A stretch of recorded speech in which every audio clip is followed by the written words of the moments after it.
Well, the president of the United States is definitely getting a showdown that he should want politically for his own future and, frankly, on behalf of the American people. 6:05, good morning. Welcome back. Starting off the week with us on KCMO Talk Radio, 95.7 FM. We're streaming on the KCMO Talk Radio app. And you have Donald Trump v. Gavin Newsom, or as he called him last night on social media, and he's done this before, Gavin Newscum.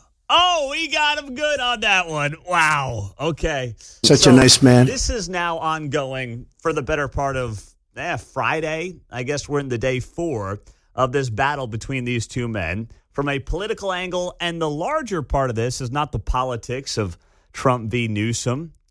It is Donald Trump continuing to lean into an issue that right now remains his most popular issue of his second term. And that is how he is handling Joe Biden and the 20 million people, maybe it's 15, whatever the number is, it's millions too many, that Joe Biden let walk into this country illegally. Donald Trump ran on removing these individuals. Whether it's here in Kansas City, whether it's in New York City, whether it's in Los Angeles. We know there are certain places where these individuals are spending a lot more time and have obviously decided to call home. LA was always going to be one of those hot spots, right? Just natural. You got 10 plus million people around the metro. You obviously have a large immigrant population, and Los Angeles was always going to be one of these hotbeds. So late last week, ICE went in and started removing people from parts of Los Angeles. This began on Friday. And then from there, what you had was basically protests begin. And you may have seen some of the videos and the photos on social media where people were literally trying to stop buses operated by ICE from moving. They were standing in front of the bus trying to push back on it. And, of course, the protests got more violent over the weekend. You then had looters and people who were just destroying police vehicles, lighting them on fire over the weekend. And this continued Saturday into Sunday. So then we're sitting here yesterday and watching this from afar, and I was following it loosely on my phone until I got home from Table Rock yesterday at about 3 o'clock. And then I started to dive in deeply into all the chaos from the weekend. And I'm like, man, this is such a win for Trump. It's his most popular issue, and now he goes toe-to-toe with the most liberal, far-left government in the entire country, in Southern California and the state of California. And you've got people standing on vehicles with the Mexican flag waving. Trump can't ask for a better political win than this. And this is not 2017. I mean, we've seen this playbook over the first 5 months of Trump 2.0. They're going back to the 2017 playbook. And here's the problem. Joe Biden radicalized, and I use that term tongue-in-cheek, but he radicalized a lot of people on the issue of immigration based on how he handled things. There were a lot of people during Trump 1.0 who were like, Trump's a little too tough on this immigration stuff. We need some workers. We need some people here. We're not really repopulating like we need to be. Trump's got to cut these people some slack. And then Joe Biden came in. And whether it was Joe or it was somebody else, we don't really know at this point. But obviously, whoever was running the federal government decided we are basically going to have open borders in this country. Trump runs on deporting these people and deporting a lot of bad people. Let's be clear. I mean, I'm looking at this right now. You've got people who were arrested by ICE last week who are not American citizens and are charged with things like burglary, assault with a, weapon. I mean, these are not the best of the best. These are not the cream of the crop. You've got people lighting American flags on fire in these protests over the weekend. And while, yes, that is absolutely legal, there is nothing legal. It's your First Amendment right to burn an American flag. If you're also partaking in illegal activities, right? If you're also waving the Mexican flag while burning the American flag, I promise you, Trump will take this all day, every day, and twice on Sunday, John. Seems like a hate crime to me. Well, yeah, Right? yes. Let's add on. Yes, that's so true. So last night, you have press conferences taking place, and obviously in L.A., it's only 4 a.m, so they're just getting ramped up right now. But you had their chief of police, Jim McConnell, talking to media and saying that these protests are getting more violent, and he respects what ICE is doing in his city. And obviously, this looks like it's going to be now the lead story of the week on the national news front. This violence that I've seen is disgusting. It's escalated now since the beginning of this incident. What we saw the first night was bad. What we've seen subsequent to that is getting increasingly worse and more violent. Tonight we had individuals out there shooting commercial-grade fireworks at our officers. That can kill you. And we have adapted our tactics to be able to have a chance to be able to take these people into custody and to be able to hold them accountable.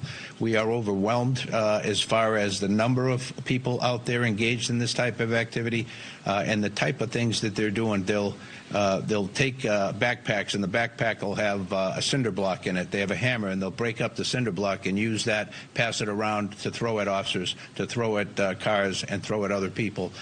We've seen people with hammers, and you've broadcasted, breaking the bollards behind the federal building and taking the rocks, if you will, or pieces of concrete, and throwing them at officers. We've had liquid of who knows what description thrown at officers. There's no limit to what they're doing to our officers. So Trump obviously is not having any of it. And the president has ordered the National Guard to the area after these clashes over ICE operations in L.A. And Trump's going to come out on top on this one. This is not 2017. This is not 2020. I mean, we may be headed for another summer of love, it looks like. How convenient, right? The right person's in the White House. Suddenly we get riots and protests on the streets of major American cities. And if Donald Trump's political opponents believe that the play here is to be on the side of people waving flags from other countries as they close major freeways in major American cities and light vehicles on fire, if that's the side that you want to be on to try to take this guy down politically, boy, you are rolling the dice. And I'll tell you what, you have learned nothing, absolutely nothing from what happened in November of 2024. Because the communities that you insist you're fighting on behalf of, the working class Americans who you think are going to be on board with this, you think they're watching the television and saying, boy, you know, Trump's a little too tough on these guys right now. He really is. You think working class Americans here in Kansas, Missouri, but coast to coast are looking at this and saying to themselves, boy, this guy, I don't know, Trump's gone too far on this one. No, they're like, what is wrong with the state of California? What is wrong with these politicians in these states where they can't get their own house in order? So I don't think that Trump's going to lose a beat over any of this. And frankly, I think that he's right on point in terms of how he's handling it at this point in time. And by the way, the narrative, the conversation around Trump v. Elon here, that's totally fallen by the wayside. That is completely out of the picture. It's crazy. That feels like a month ago now because this story has stolen the headlines. And you have one of our own governors here, Laura Kelly, of course, a Democrat on the Kansas side of the state line, who has gotten in to the conversation. She has leaned in to defend Gavin Newsom. We'll tell you what Governor Kelly did yesterday and how that ties into this major national news story we'll dive into here coming up. 913-408-7957 is how you join us on KCMO. Paul is first up on a Monday. Go ahead, Paul. Good morning. Hey, Pete. Yeah, my comment on the situation is how CNN's been touting out these so-called experts saying, oh, the National Guard's moving against American citizens in the street. That's not what they're doing. They're pulling static guard posts on federal property. If you notice, the National Guard they are on federal property. It's no different than Fort Leavenworth. So what Trump's saying is, I'm not going to have you go burn federal buildings like you did in 2020. That's not going to happen. I'm going to protect federal property. So the National Guard is static. They're not moving in formation down the streets. They're protecting federal property. So they're being disingenuous out there. Well said, Paul. Do we call this Thanks, from brother. over the weekend the insurrection of June 6th, 2025? Yeah. Should we do that? What do you think? He is. Yeah, the old man's not going to let federal buildings burn again. He's not going to do that. Nope. They're not going to Portland. That's not going to happen. No way, no how. Thank you, Paul. Yes, I sir. appreciate you, Thank man. You got to go back to 2020 when there was some disconnect within the administration on how to handle some of the riots from that summer and whether or not the National Guard and the feds in general should be getting involved. And they kind of backed off 5 years ago. That's not happening this time around. And for small businesses, doesn't matter who owns these businesses. It's California. These are not people who voted for Trump. But guess what? They have a right to have their property protected by the federal government if, in part, their local government won't do it. Laura Kelly, the governor of Kansas, has backed Gavin Newsom. We'll tell you why and how coming up next on KCMO Talk Radio. So last night, the governor of California, Gavin Newsom, putting out a statement here from Democratic governors on Donald Trump's use of California's National Guard. Governor Kelly here in Kansas is the chair of the Democratic Governors Association. So they put out this statement on the situation in L.A., which you may have seen over the weekend, is being filled with protests. Why? Because, well, ICE is trying to find and is finding really bad people who have committed heinous crimes beyond the fact that they came to the country illegally. They've been in the country illegally. Many of them have committed really violent crimes, and now they're being picked up by ICE and they're going to be deported. This is one of the president's more popular policy stances. And you had these protests start breaking out and slowly getting worse and more violent as the weekend unfolded in Los Angeles. So Governor Kelly's the chairwoman of the Democratic Governors Association, and they put out a statement last night that read, President Trump's move to deploy California's National Guard is an alarming abuse of power. Governors are the commanders-in-chief of their National Guard, and the federal government activating them in their own borders without consulting or working with a state's governor is ineffective and dangerous. You know, I can think of a lot of things that have happened in L.A. that Gavin Newsom should be calling ineffective and dangerous, and it's not the president of the United States using the National Guard to help protect, in many cases, federal buildings. That's not what I would call over the weekend the part of the story that is ineffective and dangerous. They add here in the statement further, threatening to send the U.S. Marines into American neighborhoods undermines the mission of our service members, erodes public trust, and shows the Trump administration does not trust local law enforcement. I just played audio 10 minutes ago of the LAPD chief, Jim McConnell, saying, we are overwhelmed. We don't have the bodies. He's more or less crying out for help. And you've got these governors in these blue states being like, you know, this is eroding public trust. It shows that Trump doesn't trust local law enforcement. These guys don't have the bodies they need to stop what's going on right now in L.A. That's what they're saying. Forget what Newsom and Laura Kelly is saying here in Kansas. This is what those on the ground are saying. The statement goes on to say, it's important we respect the executive authority of our country's governors to manage their National Guards. And we stand with Governor Newsom, who has made it clear that violence is unacceptable and that I can't read this with a straight face. I can't read this with a straight face. I just can't do it. And if I don't laugh, I'm going to cry. It's Monday morning. I don't want to be the guy that's like, rump, rump, rump. So I'm not going to do that. I'm not. But if I don't laugh at the absurdity of Gavin Newsom and all the Democrat governors around the country putting out a statement saying, we stand with Governor Newsom, who has made it clear that violence is unacceptable and that local authorities should be able to do their jobs without the chaos of this federal interference and intimidation, that is one of the most laughable things that I have ever heard from a group of people that willingly 5 years ago allowed many of their largest cities to absolutely burn to the ground. There's something wrong with him. At the very least, there is something wrong with him. And Laura Kelly here in Kansas, who obviously now is done. She's got 2 more years in office and she's termed out. She has effectively, I will give her credit, run as a middle-of-the-road candidate.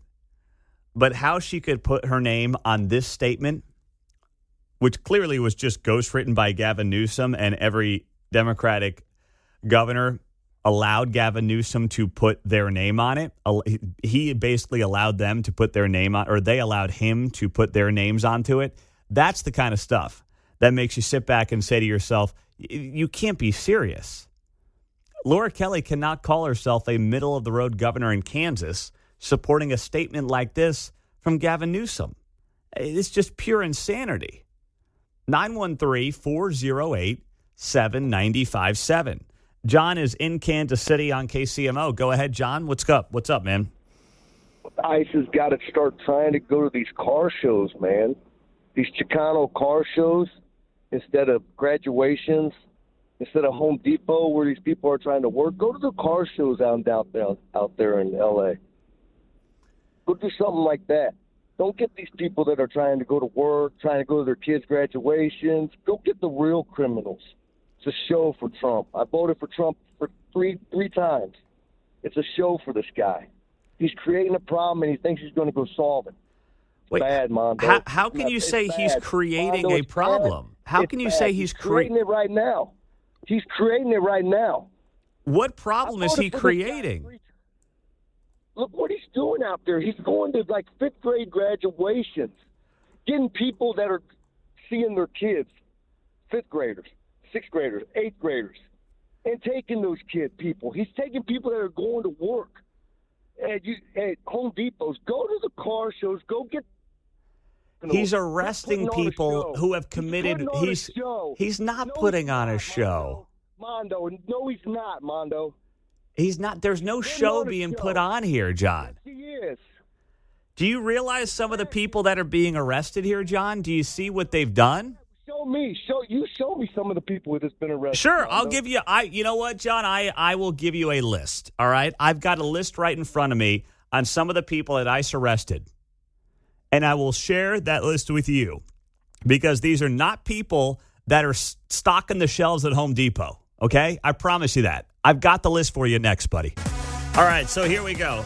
We've got some of the cream of the crop here for our last caller, John, who insisted that President Trump is just sending ICE to graduation parties to arrest and detain, the nice uncle who just went to Diamonds Direct to get his niece a graduation gift. Yeah, that's not what's going on here. This is not the guy who's stocking shelves innocently at Home Depot, to John's point. Here are some of the winners that caused L.A. to break out with riots over the weekend as a way to respond to some of the ICE arrests happening. And I just posted this on X at Pete Mundo. You can see the thread there. It comes courtesy of national correspondent for Fox News, Bill Malugin. Federal sources IDing some of the criminal illegal aliens who were targeted by ICE in the L.A. operation on Friday and Saturday, which sparked the violent protests.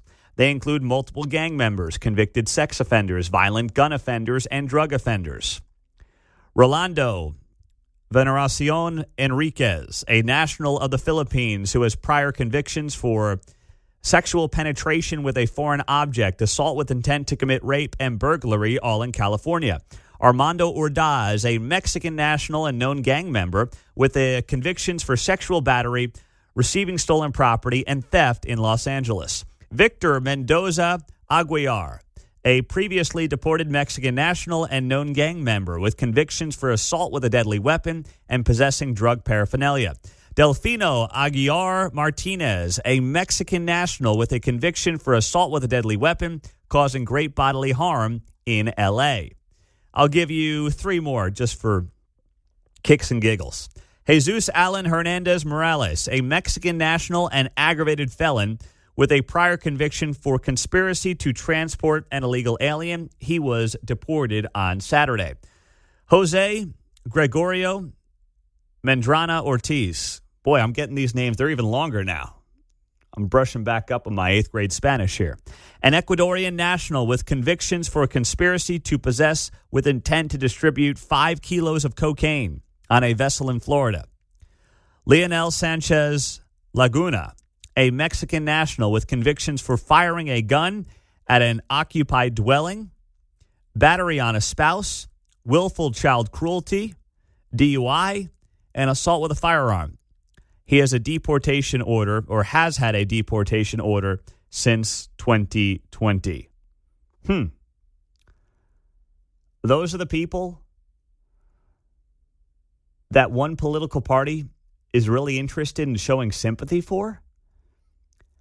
This is political suicide by them.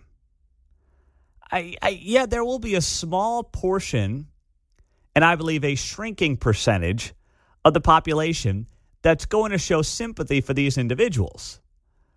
But I'm telling you, most people are not sitting there getting up on a Monday morning, taking that first sip of coffee and saying, boy, this guy, Leonel Sanchez Laguna, is getting a raw deal. I promise you that is not what's happening this morning in most communities and most neighborhoods in America. It's not. This is not about Abuela here, okay? That's not who the target is. These are hardened criminals who are in the country illegally and then have committed crimes while in the country illegally. This is exactly what President Trump ran on. It is one of his most popular issues that he campaigned on and that he's enforcing right now. And Gavin Newsom and Laura Kelly here in Kansas decide that we're going to go on the other side of that? That it's Trump who's got too heavy of a hand? I mean, if Biden used either of his hands during his 4 years in office, we may not have as many of these problems right now. But goodness gracious, this is just political suicide for Gavin Newsom to go down this road. And then he puts up this post on X last night. Los Angeles, don't take the bait. Trump wants chaos, and he's instigated violence. My gosh, this guy, he is unbelievable. This is asinine on a Monday from Kelly, Governor Kelly, and from him. Oh, he's instigating the violence. No, he's not. He's got guys throwing, Molotov cocktails at police cars, and Trump's instigating violence. Those who assault law enforcement or cause property damage will risk arrest. Stay peaceful. Stay focused. Don't give him the excuse he's looking for. Man. He's a nut job. This guy, Gavin Newsom, I know he's all set to run in 2028, but he has completely lost it. And if he thinks this is the thing that gets him to the top of the food chain in his own party, what does that say about his own political party as well? Matt's in Richmond. Matt, you're on KCMO. Happy Monday, man. Go ahead. Hey, happy Monday, and thanks for reading that out. I don't want to sound heartless, but I am so sick and tired of the bleeding heart. You know, let's all these poor people, they're here illegally. There's several crimes that are being committed. There's a drain on society, and they've been given every opportunity to leave and come back correctly. It's just not happening. And I notice every time you see a picture, there's not an American flag. There's Mexican flags. There's Palestinian flags. No American flags. And the last thing they need to be doing is starting more fires in California. God knows they don't have any water. You know, I mean. Yeah, you're right, Matt. You're right. Me do it, man. I mean, listen, the reality is, thank you, Matt. Have a great week, my man. You're spot on. The reality is, midterms are always very difficult for the party in power, right? If you were to put me on the spot right now and say, will the Democrats win back the House of Representatives? I would say yes, they will. Not because I want that to happen, but if I'm just taking a guess right now, I would say yes, because history would suggest the party that has all the power typically will lose one of those branches. I would say it's most likely to be the House right now. But if Republicans want a chance to try to hang on to the House of Representatives, the thing that they can do is use some of these photos coming out of these riots. The one that Matt just referred to of this guy standing on a vehicle, and there's multiple photos like this, but there's this one famous photo of this guy standing on a car. There's fires erupting behind him. All you see is smoke and fire, and he's waving the Mexican flag in downtown Los Angeles. That right there is as powerful an imagery as you could drum up. AI couldn't create imagery that effective for the Republican Party if they want to hang on to the House in the 2026 midterms. I know we've got short-term memories on a lot of this stuff, but that right there is the kind of visual that can do a lot of damage to one political party and do a lot of good for another if they play their cards right. Dan's in Ottawa. What's up, Dan? You're on KCMO. Good morning. Hey, good morning, Pete. Thanks for taking my call, buddy. I just wanted to touch on what John and Matt were both saying. Not only are we not seeing the American flag, we're seeing all these other flags, but the pride flag and anti-American slogans and signs.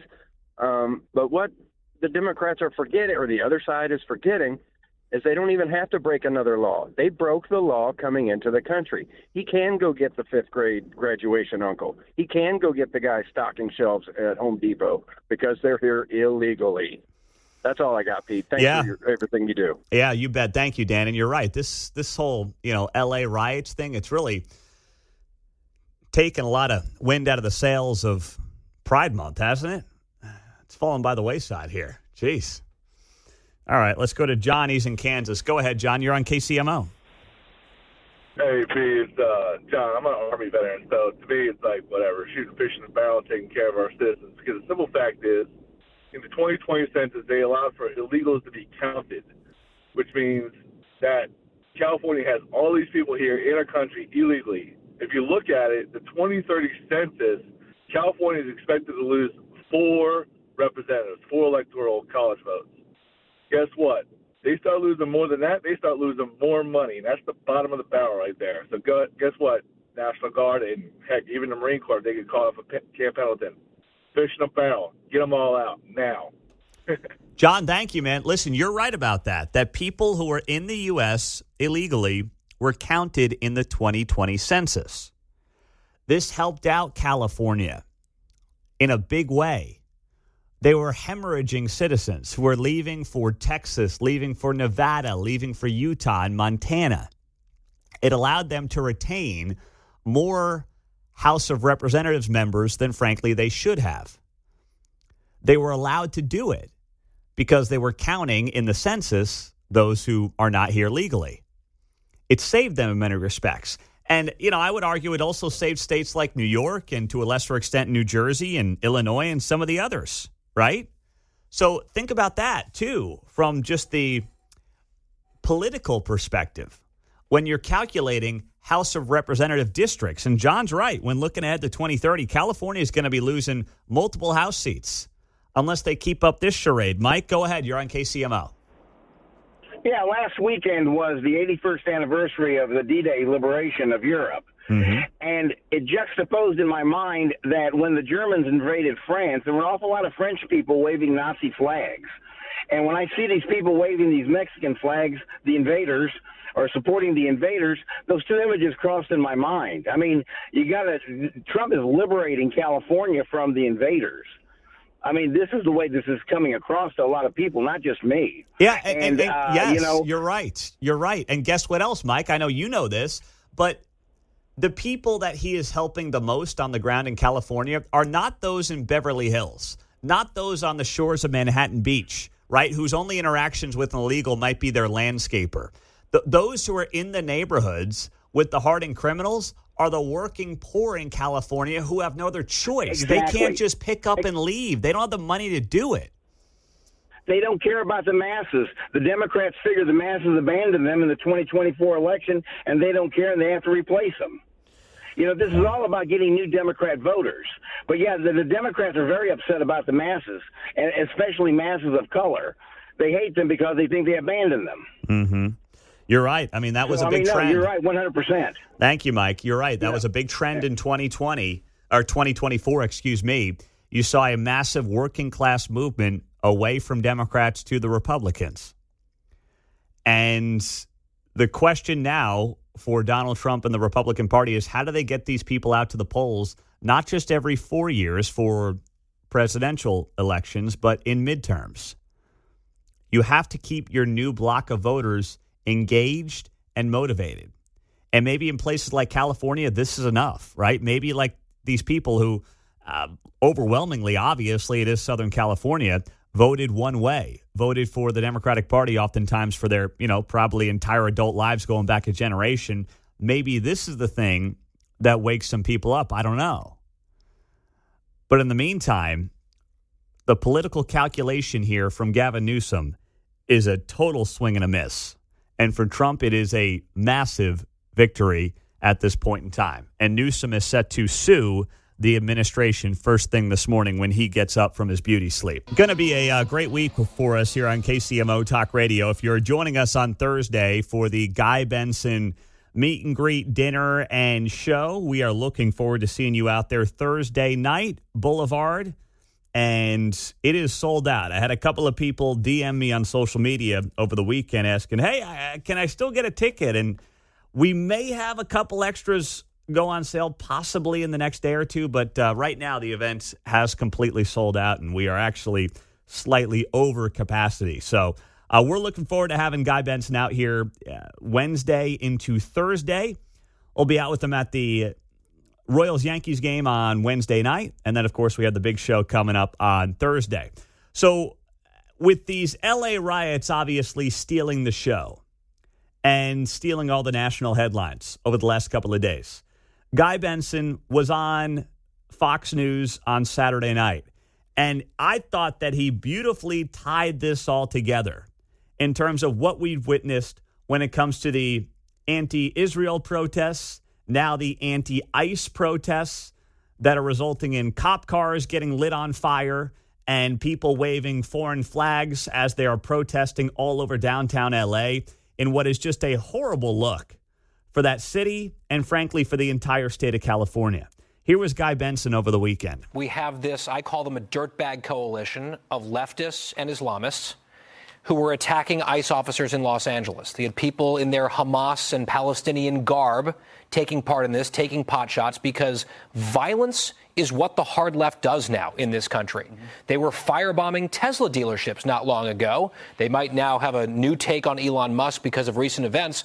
But when he was public enemy number one, you had bullets being shot into dealerships and firebombs being set off. And then we had these elderly Jews attacked in a firebombing. Shortly after, another firebombing in Harrisburg, Pennsylvania, the governor's mansion there, the murders in Washington, D.C. That coalition, which unfortunately is on the left in this country, is growing increasingly violent. And these pitiful deflections to Donald Trump or anyone else, get your house in order, Democrats, because an element of your base is growing more and more violent by the day. And it is very distressing, and it has to be unacceptable. It does. That's not controversial. The same people who wanted to turn January 6th, 2021 into September 11th, 2001, are now making excuses for what is happening in L.A. They now turn the other cheek when you have a young woman, Sarah Milgram from Overland Park, getting killed walking out of an event 2 weeks ago in D.C. for no reason other than being a Jewish American. Bury that one as well. You have people who are sympathizing with those who are trying to stop legal ICE raids, where they're looking to arrest people who are hardened criminals who broke the law coming to the country and then committed acts of violence once they were here. If that's the side that you think it's politically convenient and savvy to be on, I mean, be my guest. Yes, Donald Trump brought something that was completely unique to American politics, but let's be honest as well. Trump has had the good fortune, if not the luck, of going up against a political party that has embraced some of the most insane ideologies we've ever seen in American history. Like making Kilmar Abrego Garcia into some kind of national hero. Like trying to justify men competing in women's sports. These are all things that they have not only quietly supported, but outwardly embraced and gone the war of battle on behalf of, politically speaking, of course. And now we're watching L.A. burn with their own two eyes, and Gavin Newsom is trying to make out Trump to be the bad guy here. And Laura Kelly, our governor in Kansas, is putting her name on a letter supporting Gavin Newsom in all of this right now. I know she's termed out, but that is political suicide. And if Laura Kelly wants to see her picked candidate continue her legacy and get theoretically a third term for Democrats in the governor's mansion in Kansas, I'm not sure hitching my wagon to Gavin Newsom right now over these L.A. riots is the path for someone like Laura Kelly. But at the same time, I'm not going to try to stop her. I'm not. So Guy Benson nailed it with that commentary over the weekend, and we're looking forward to having him out here in Kansas City this week. Now, you also have this piece from the Wall Street Journal, the headline, "The Deportation War Begins." It's an op-ed in the Wall Street Journal. And I even thought that and usually their opinion pieces are a little right of center, but this one, not so much, from the Wall Street Journal. They write here, President Trump is determined to round up and deport millions of illegal immigrants. And no one can say he didn't tell voters what he was going to do during the campaign, but there are risks for both sides of this dispute, and especially for the country if it turns violent and triggers a military response from the White House. Now, hold on a second here. No one wants to see anybody get hurt. Nobody wants to see anybody, suffer. But let's be clear on what's happening here. ICE was doing its job in Los Angeles. And then a bunch of activists and a bunch of, I would say, paid protesters decided this was a moment that they had to try to stop ICE from doing its job. That's what was at the crux of all of this on Friday into Saturday in L.A.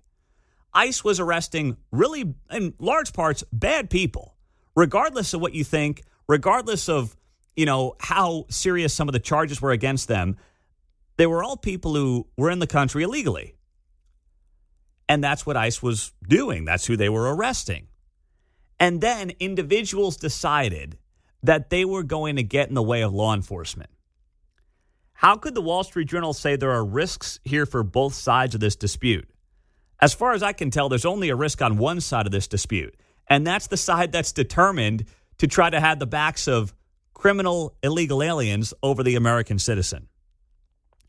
The Wall Street Journal adds here, this weekend's clashes in L.A. are a sign of what could be ahead.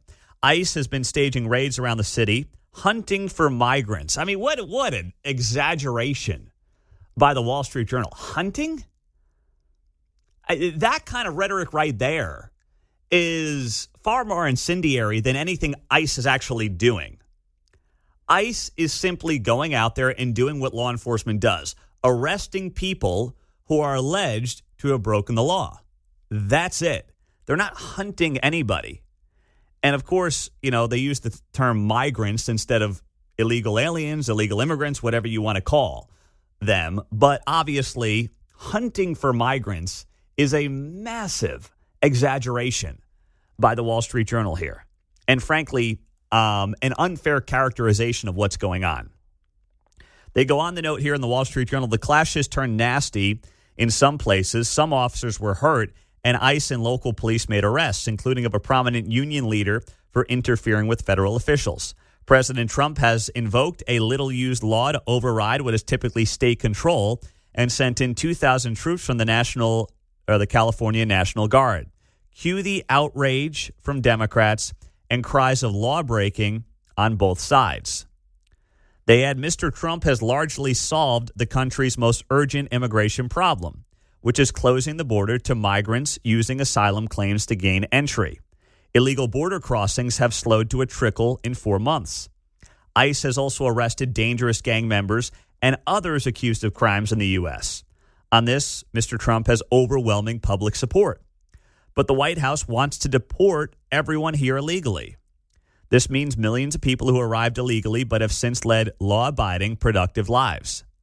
They have formed families and taken jobs that employers say they struggle to fill in construction, hospitality, agriculture, healthcare, and more. And then, of course, they go on to criticize the administration for targeting those individuals. Let's be very clear. The overwhelming percentage of people who have been, air quotes, targeted by the administration are those who have a criminal history once in the country illegally. This administration, no matter what they say, is not going to deport 20 million people. They can't. They don't have the wherewithal to do it. They can say it, but let's just be honest. It's not going to happen. So when they continue to focus on people who have broken the law once here, that is a major win. And then they'll say things that, let's be honest, appeases the base of the party, but we all know it's not realistic. There is not going to be an effort to deport 20 million people out of the country. They just can't do it. So if the Wall Street Journal wants to characterize this correctly, you have ICE targeting specific individuals with hardened criminal backgrounds. That's what's going on. I mean, there were 100 people that ICE had arrested last week in L.A. 100. That is nothing in the grand scheme of things. And when you look at the backgrounds of some of these folks, as we highlighted last hour, they're not the cream of the crop. They're just not. So the Wall Street Journal needs to do a better job in terms of how they characterize this. But, that's nothing new for many in media and how they want to tell this story properly or improperly. And we know where most of them are going to lie on this whole deal. Now, this is coming up all over the text line at 913-408-7957. And some of you are like, oh, yeah, what about January 6th? Yeah, fine. How about this? I know this might be foreign to some of you, but how about this? Those who committed acts of violence on January 6th and those who are committing acts of violence in L.A. right now should have been arrested and should face legal consequences based on the violence that they are alleged to have committed. Wait. That seems like way too much common sense there, John, doesn't it? Well, it should be the same for Chaz. Yeah. For Chop. Yeah. For our Summer of Love. Mm-hmm. Although here in town we decided, take a pass. Yep, that's right. We dropped the charges against them back in 2020. You're right about that. And it seems to me, I don't really care what your political ideology is. I don't have any interest in really knowing about it. If you are someone who breaks the law and commits an act of violence, I have zero sympathy for you. I don't really care if you're on my perceived team or not. I'm not interested in that. Now, are there people stemming from January 6th who obviously got overcharged, who got wildly mistreated by the feds? Yeah, that is true. It's absolutely true. It's a little more nuanced around the conversation.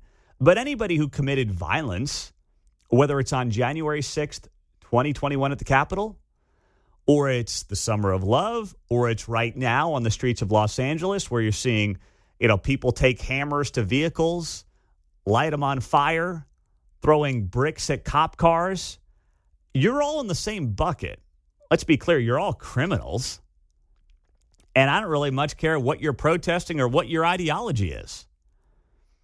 And I think that most people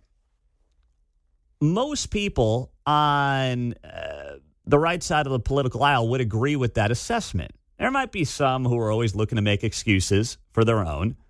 I'm not really interested in that. But meantime, what we have on the other side here is an entire media establishment that is excusing what we're witnessing with our own two eyes right now. As people break the law and then make excuses for why they're breaking the law or call it mostly peaceful. Well, by that definition, January 6th was mostly peaceful. And I don't like to call it that at all. But if you want to use the way you define what is mostly peaceful as mostly peaceful, then there's a lot of things that are mostly peaceful that you wouldn't agree are mostly peaceful. because they're not mostly peaceful. You have to define terms to have a conversation, correct? You do. National Guard would have been at J6, but they were told not to come. Well, don't forget that. That's a great point. Bring that up. No, don't do that. Don't do that. Yeah, Trump wanted the National Guard there. Pelosi said no thanks. Mark's in Gardner. Hey, Mark, go ahead, buddy. You're on KCMO. Hey, Pete, I'm usually in Gardner, but I heard you talk. I'm streaming in Maine today. Just wanted to let you know you're coming in clear. Attaboy, I love it. You're on the app out of Maine.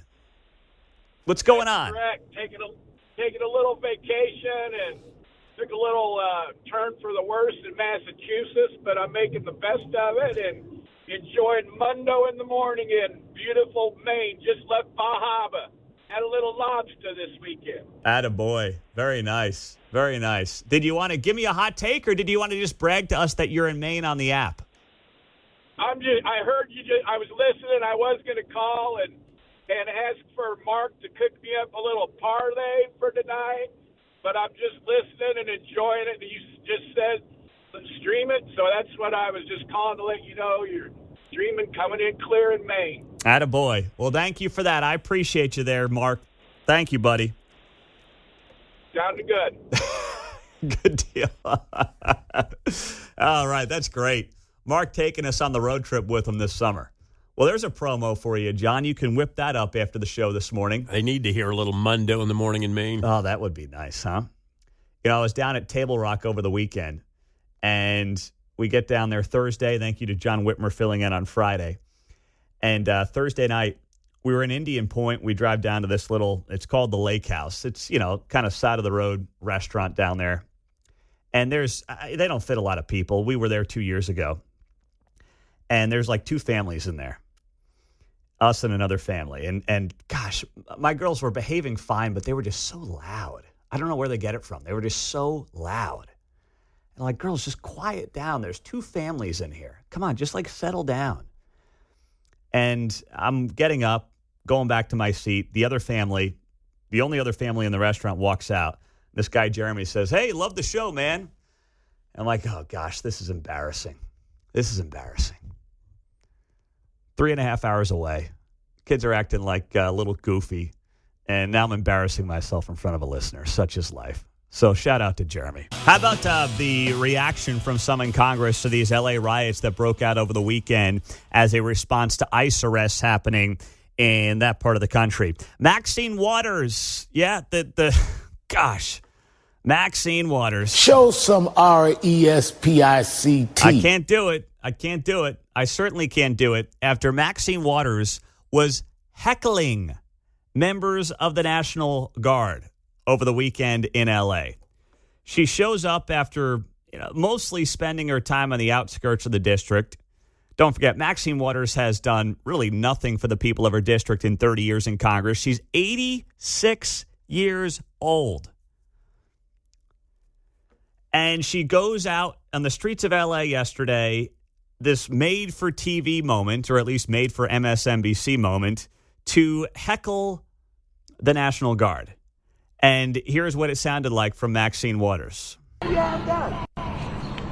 What are you going to do? You going to shoot some kid who's afraid of you and run? You going to shoot an elected official? If you shoot me, you better shoot straight. Wait, you got to shoot an elected official? If you shoot me, you better shoot straight. That's not very nice during Pride Month to say such a thing. What are you talking about? Yeah, Aunt Esther on the loose out there. Come on, you gunned me Fred down. Sanford, you fish-eyed fool. Jeez. I mean, what is she doing? Shoot straight. Shoot straight. Okay, Maxine. I don't know why you're in my city. You did the governor was not contacted. This is Trump and his outrageous attempt to not only target our sanctuary city, but to frighten us and intimidate us. This is wrong, and I hope that none of you will use those guns to shoot anybody. There's no reason to shoot anybody. Don't allow them to make your service in a service where you're killing people. Don't do it. Defy them. Don't shoot those guns for anything. Thank you. Thank you. Can a gun be used as a muzzle? I'm just wondering, asking for a friend. In a non-threatening way, non-lethal way. I'm just saying, like just as a muzzle, that's all. Could someone have lent it to Maxine Waters for such usage? I don't know. That would be nice. But Maxine Waters standing out on the streets of L.A. over the weekend as the cameras are on her, and she's screaming, "This is Trump!" We need an IQ test in the worst way for Congress. We really do. We could mobilize the British palace guards. You ever seen the guys on horses when people get too close to the horse? Yeah. The horse will just knock them out of the way. Like, yeah, move over. Move over, Maggie.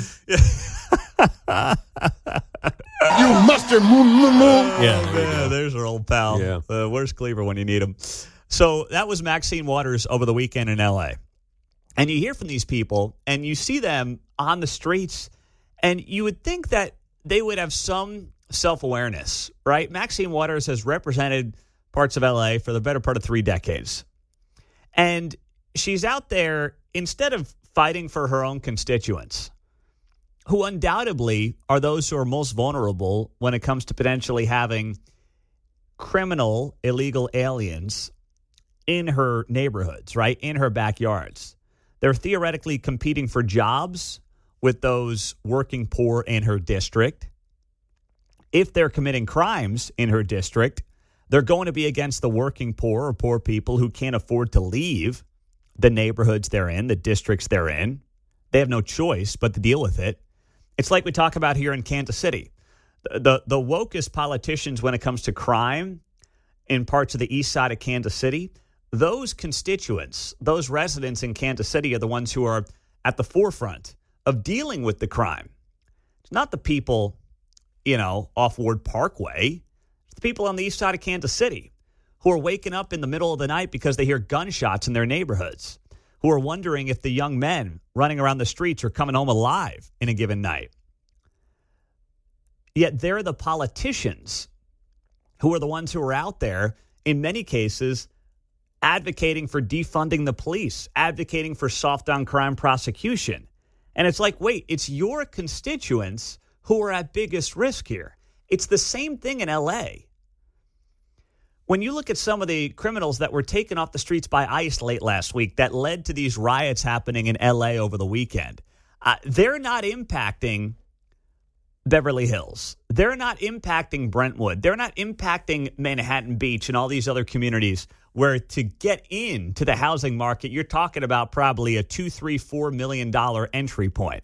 Those are not the neighborhoods that are being impacted. Now, they may lose their gardener or their landscaper or something like that. But when you talk about the people that the administration is arresting in recent days, people who have serious criminal backgrounds, and I'll read some of them to you here in case you're, unaware or just didn't hear about this over the weekend. You're talking about people who have convictions for assault with a deadly weapon. And these are all in L.A. You're talking about known gang members, convictions for sexual battery, stolen property, theft in L.A. You're talking about people who have possessed drug paraphernalia, talking about folks who, have intent to distribute 5 kilos of cocaine. These are the people who are arrested,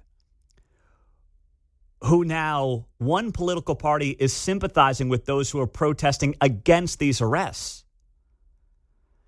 And then you got this morning on MSNBC, this from Morning Joe just last hour. Chris Murphy.